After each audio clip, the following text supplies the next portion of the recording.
ফিরলাম বিরতির পর এনকে বাংলা লাইভ নিয়ে।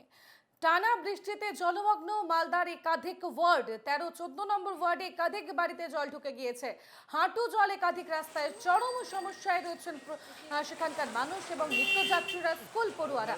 আমাদের সঙ্গে সরাসরি রয়েছেন প্রতিনিধি সুমিত ঘোষ। যাব সুমিতের কাছে। সুমিত, মালদার পরিস্থিতি যা দেখা যাচ্ছে ছবিতে, জলে একেবারে টইটুম্বর। স্বাভাবিকভাবেই সাধারণ মানুষের সমস্যা হচ্ছে, নিত্যযাত্রীদের সমস্যা, স্কুল পড়ুয়াদের সমস্যা। আর ঠিক ঠিক কি তারা কি বলছেন, তারা কিভাবে এই গোটা বিষয়টি থেকে বেরোতে চাইছেন, কি দাবি তাদের?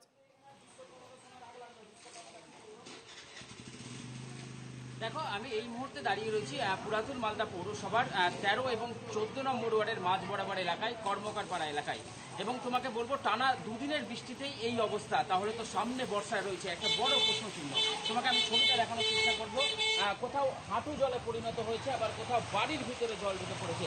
এই ছবি পুরাতন মালদা পৌরসভার 13 নম্বর ওয়ার্ডের কর্মকারপাড়া এলাকায়। তোমাকে দেখানোর চেষ্টা করছি যে কিভাবে সমস্যায় পড়েছেন এখানকার ওয়ার্ডবাসীরা। তাদেরকে রীতিমতো হাঁটু জল পেরিয়ে তাদের যে নিত্য প্রয়োজনীয় কাজ, সেই কাজে যেতে হচ্ছে। এবং সব থেকে বেশি যারা সমস্যায় পড়েছেন, এখানকার যারা স্কুল পড়ুয়া রয়েছেন, তারা কিন্তু মারাত্মকভাবে সমস্যায় পড়েছেন। অনেকেরই বক্তব্য যে তারা বাড়িঘর ছেড়ে কেউ অন্যত্র গিয়ে থাকছেন, কারণ এই যে বৃষ্টির জমা জল, তা থেকে কিন্তু ড্রেনেরও উপচে পড়া জল এখানে দেখা যাচ্ছে। ফলে সব মিলিয়ে কিন্তু চরম সমস্যায় পড়েছেন এখানকার যারা বাসিন্দা রয়েছেন। তারা আমি কথা বলার চেষ্টা করবো, এখানকার যারা ওয়ার্ডের বাসিন্দারা রয়েছেন তারা কি সমস্যায় রয়েছেন। এবং তাদের যেটা আরো অভিযোগ যে এই সমস্যা কিন্তু আজকের নয়, দীর্ঘ কয়েক বছর ধরে এই সমস্যা। এবং বর্ষা আসলে, বৃষ্টি হলে এই সমস্যা আরো ভয়াবহতা রূপ নেয়।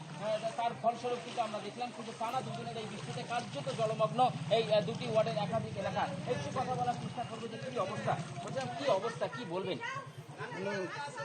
এই আমাদের এই এলাকায় মানে বৃষ্টি প্রত্যেকবারই হচ্ছে, কিন্তু রাস্তা ঠিক হচ্ছে না।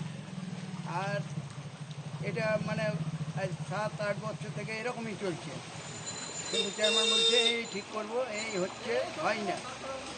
কতটা জল এখন আপনাদের? জল এখন মনে করেন কি যে 1 কোমর আমাদের এখানে জল, বাড়িতে জল ঢুকে গেছে। কিরকম সমস্যা হচ্ছে? সমস্যা এখন খুব খারাপ।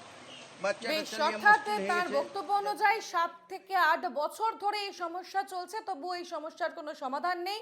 অর্থাৎ তারা প্রশাসনের ভূমিকা নিয়েও প্রশ্ন তুলছে। ধন্যবাদ পরিতোষ।